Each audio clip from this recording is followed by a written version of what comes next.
late getting to my March recap of working through the Yamas Niyamas, so the book. And for the month of March, I was focused on tapas. And as I mentioned in my last video, I was feeling pretty intimidated by the whole idea because to me it was, discipline. Like that's the place that I just have such a hard time with. Consistency is really difficult for me because I tend to get overwhelmed. Things come up and then it's so hard to stay consistent.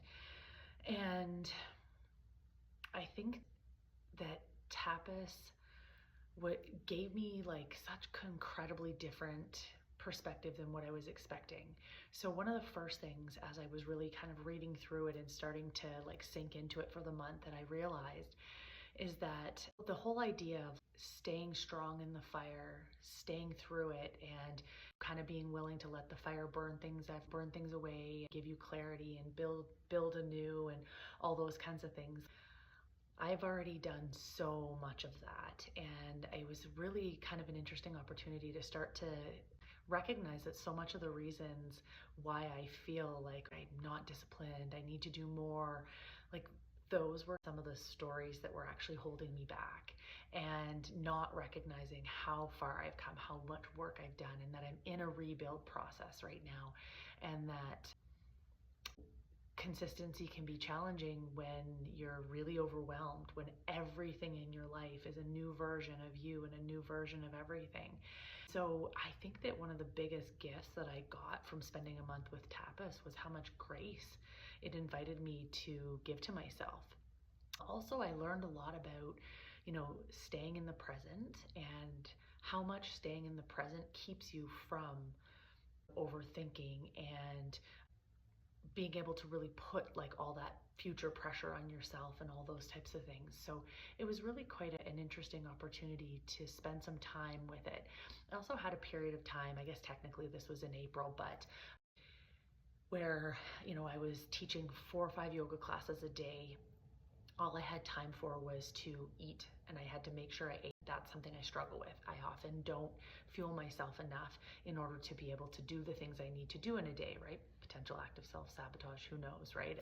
But either way, I had a chance to kind of see what it looked like to just put my head down, do, nothing but make sure I ate. I only had a certain amount of time in between classes to drink my water, take care of myself, and then I had time to go home, prep food, get some sleep, rinse, repeat.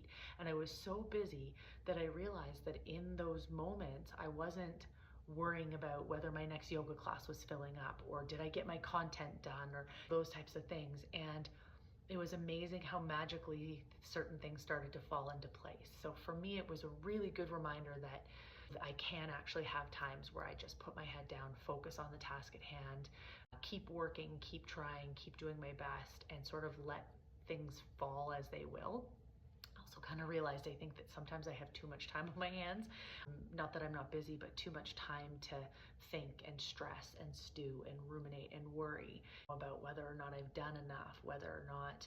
So a lot of that was like kind of really sucking the joy out of the things that are going really well. And I also had an opportunity to realize that again, putting my head down and working really hard, but then also spending so much time just always thinking, well, I'm not working hard enough, I'm not doing enough because I haven't gotten the results I wanted yet. Not really doing a lot of giving myself space to just say, okay, well, enough is enough. I've done as much as I can. Now I need to plan some fun things to do, and I need to go and enjoy my hobbies and my friends and my family and those kinds of things. But when I did give myself a little bit of space to do that, I was so much more motivated, so much better equipped to enjoy the things that were going well. So it's a lot of opportunity to just kind of start to reorganize, I think, this in my mind, what I focus on and where I give my attention. So I think, some places I can increase discipline are around really making it important to take care of like myself and having moments of celebration and joy and all of that stuff, and truly taking care of like my needs in the moment and all of that. Something that Tapas really asks of us is to just sort of like show up in the unknown, keep moving forward and allow the situation to sort of like not figure itself out, but kind of figure itself out.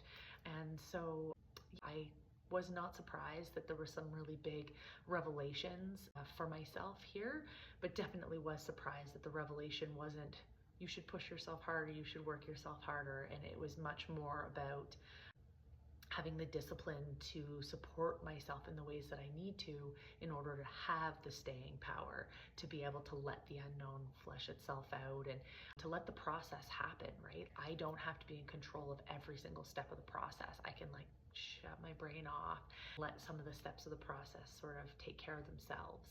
It was a really interesting month. I was sick for a lot of the month though. There was a lot going on. So yeah, but for April, I'm focused on Saucha, which it means purity.